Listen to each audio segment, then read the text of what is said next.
औद्योगिकरण का युग पाठ का अंतिम बिंदु, वस्तुओं के लिए बाजार। आज हम लोग इस अंतिम बिंदु का अध्ययन करेंगे, वस्तुओं के लिए बाजार। अभी तक हम लोगों ने यह पढ़ा कि औद्योगिकरण हुआ तो हाथों का काम मशीनों से प्रारंभ हो गया। वस्तुओं का उत्पादन बड़ी तेजी से बढ़ा। जब उत्पादन बढ़ा तो उस उत्पाद को बेचने के लिए बाजार भी चाहिए। अब इस बाजार का निर्माण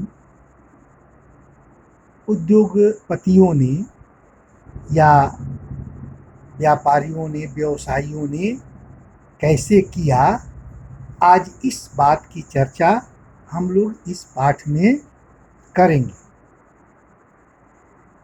भैया और बहन ध्यान दीजिएगा, वस्तुओं के उत्पादन का महत्व तभी है जब उसके लिए बाजार उपलब्ध हो और उसके लिए उपभोक्ता।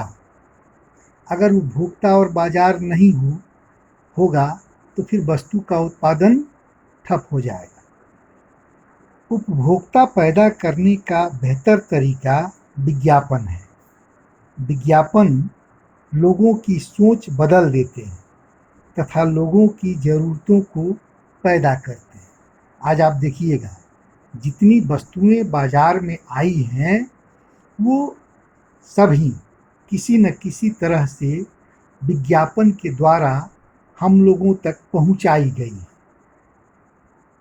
ये विज्ञापन हमारे ज़रूरतों को बढ़ाते हैं तथा वस्तुओं को खरीदने के लिए प्रोत्साहित करते हैं।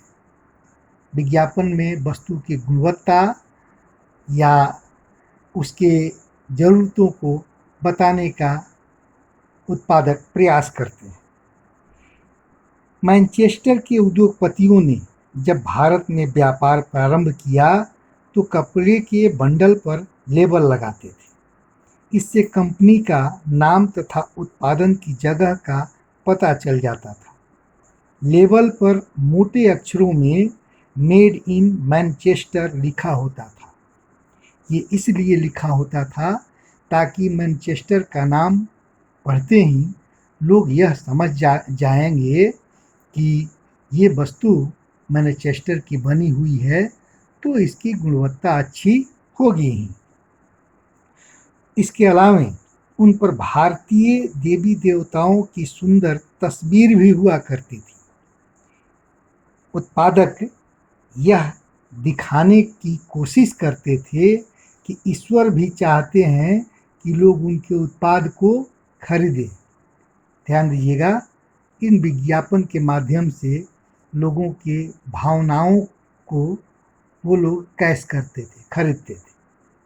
कुछ उत्पादक अपने उत्पादों को बेचने के लिए कैलेंडर भी छपवाते थे। इससे उनके विज्ञापन को हर रोज लोग देख सकते थे। देवी देवताओं की तस्वीर के अलावा महत्वपूर्ण व्यक्तियों, सम्राटों व नवाबों की तस्वीर भी विज्ञापन कैलेंडर में होते थे। इसका उद्देश्य यह बताना होता था कि अगर आप शाही व्यक्ति या नवाबों का सम्मान करते हैं तो इस उत्पाद का भी सम्मान कीजिए। भारतीय निर्माताओं के द्वारा बनाए विज्ञापन में राष्ट्रवादी संदेश की झलक मिलती थी। इसका आशय यह था कि अगर आप राष्ट्र की परवाह करते हैं तो उन चीज़ों को खरीदिए जिन्हें भारतीयों ने बनाया था। कितनी अच्छी बात है। आज भी हम लोग या हमारी सरकार के द्वारा यह प्रयास किया जाता है कि स्वदेशी को अपनाइए, है ना।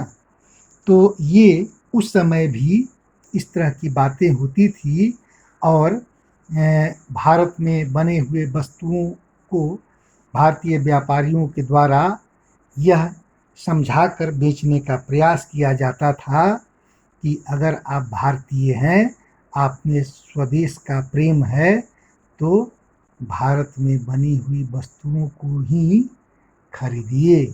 तो आज का जो बिंदु था वह इतना ही है। आप लोगों के लिए कुछ महत्वपूर्ण बिंदुओं को भी लिखा गया है और गृह कार्य भी इसमें है जिसको बनाकर लाना है।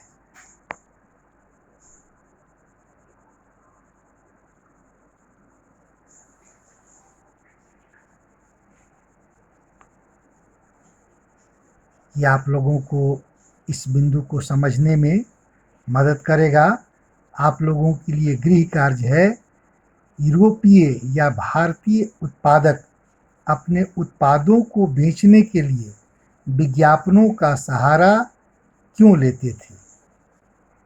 ये लेसन समाप्त हो गया।